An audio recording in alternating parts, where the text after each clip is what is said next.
Assalamualaikum, teman-teman kelas 6 sahabat Al-Muslim. Hari ini kita akan belajar tentang diagram garis. Pernah nggak sih kalian lihat grafik yang menunjukkan nilai-nilai ulangan kalian selama satu semester? Nah, itu adalah contoh diagram garis. Diagram garis membantu kita melihat perubahan data dalam kurun waktu tertentu dengan mudah. Lewat video ini, kita akan belajar cara membuat, membaca, dan menafsirkan diagram garis dengan seru dan mudah.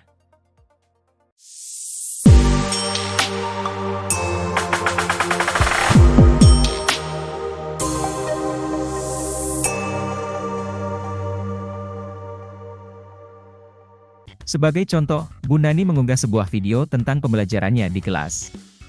Bagaimana kita bisa menunjukkan jumlah penonton yang dia miliki sepanjang minggu? Cara apa yang paling menarik untuk menyampaikan hal ini? Untuk menunjukkan jumlah penonton yang Bu Nani miliki sepanjang minggu, kita dapat menggunakan diagram garis. Ini adalah cara terbaik untuk menunjukkan bagaimana data berubah seiring berjalannya waktu.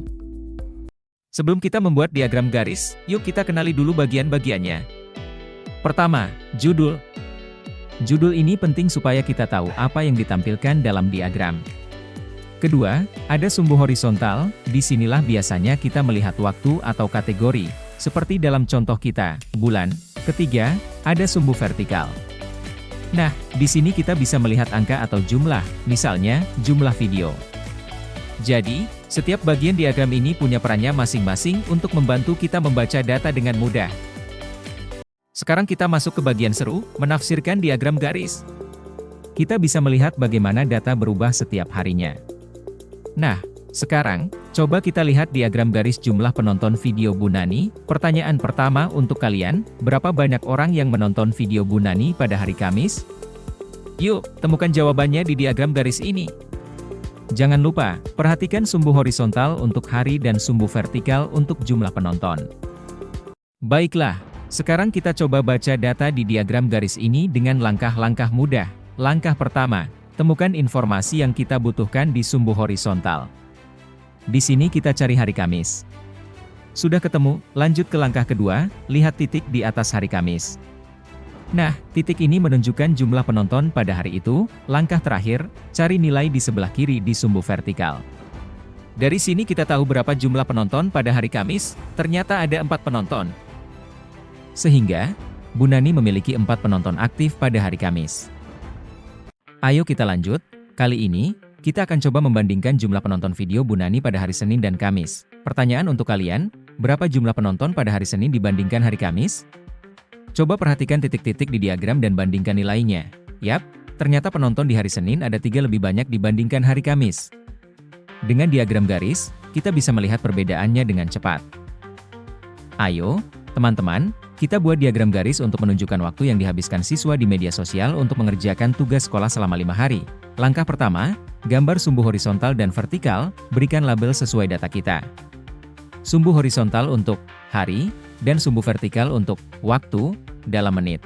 Langkah kedua, mulai plot titik-titik. Misalnya, hari pertama ada di 60 menit. Lakukan untuk hari-hari berikutnya. Langkah terakhir, hubungkan semua titik itu dengan garis. Nah, jadilah diagram garis. Sekarang kita bisa melihat bagaimana waktu yang dihabiskan berubah dari hari ke hari. Mudah dan menarik, kan? Sekarang kita akan coba membuat ringkasan tentang cara menginterpretasikan dan membuat diagram garis dengan mudah. Pertama, mari kita pelajari langkah-langkah menginterpretasikan diagram garis. Langkah pertama, perhatikan sumbu horizontal untuk menemukan informasi yang Anda inginkan. Setelah itu, temukan titik yang berada tepat di atas informasi tersebut. Terakhir, lihat nilai yang sesuai pada sumbu vertikal, dan Anda akan memperoleh hasil yang Anda cari. Selanjutnya, bagaimana jika kita akan membuat diagram garis? Langkah pertama, gambarlah sumbu horizontal dan vertikal, lalu beri label sesuai datanya. Setelah itu, plot titik-titik data pada diagram, dan sambungkan titik-titik tersebut untuk membentuk garis. Dengan langkah-langkah ini, Anda sudah bisa membuat dan membaca diagram garis dengan lebih mudah. Demikian materi kita hari ini tentang cara menginterpretasikan dan membuat diagram garis. Dengan memahami langkah-langkah ini, diharapkan Anda bisa membaca dan menyajikan data dalam bentuk yang lebih jelas dan mudah dipahami. Diagram garis sangat berguna untuk melihat pola atau tren dari data tertentu, baik di pelajaran matematika maupun dalam kehidupan sehari-hari. Jangan lupa untuk terus berlatih membuat dan membaca diagram garis agar semakin mahir. Terima kasih sudah mengikuti pembelajaran kali ini. Semoga bermanfaat, dan sampai jumpa di video pembelajaran berikutnya.